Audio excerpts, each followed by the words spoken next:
the kind of politics, the kind of leadership, the governance in place. When it comes to Africa, I'm sure many people in this audience will have made the same observations.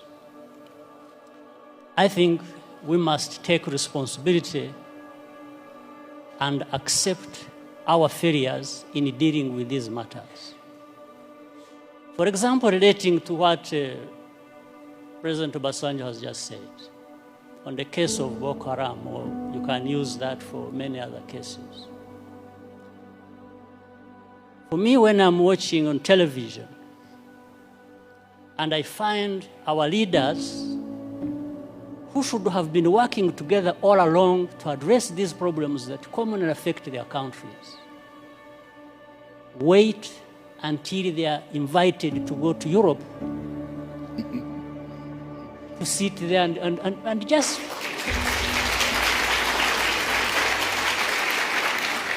it's like they are made to sit down and address their problems.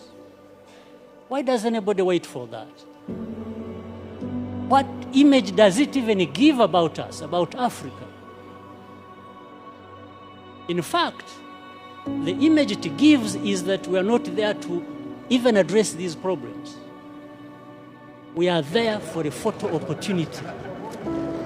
We are happy to sit there in Paris with the President of France and address and just talk about addressing problems.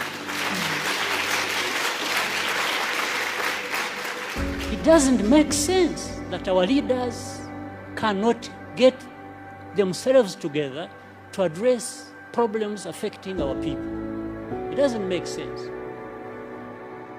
Of course, I'm saying this painfully. On the other hand, that I look forward for the time when I can be like the two former presidents. I think they are more free to say things than I do. Being where they are and me being where I am. So I tend to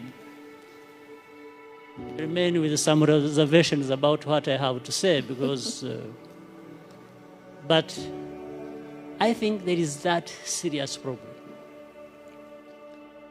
African leaders, we don't need to be invited anywhere to go and address our problems without first inviting ourselves to come together to tell each other the actual truth that we must tell each other about our serious problems. So it comes, therefore, to the point that the leaders, therefore, should be there to deal with these problems. And here I'm not even proposing that there is one leader who can resolve conflicts alone, or that there is even a silver bullet for these conflicts. Therefore, it's the management of all these processes and what we have identified to be the root causes. I mean, again, look at the problem of South Sudan, indeed. The first problem was about this country and the people there wanting to be independent. They got independence. Now that turned into a problem. How? So you have one war being fought, waged to be independent, then you have to fight another when you have achieved independence. Just fighting among themselves. Why? So some of these underlying root causes should and could have been addressed by the leaders there. Whatever happened, whoever was wrong, that's not the issue. It is still the responsibility of leaders. If they can't resolve the matters themselves, why not? Why not call upon neighbors to say, come and help? We have a problem here. Maybe there is a problem between the president and the vice president. And if they can't resolve it, and each one thinks he's the one who is right and the other is wrong, and they are going to divide the army and government and everybody else to go on either side and start fighting. Well, I think in between the time that starts and when it actually happens, something can be done.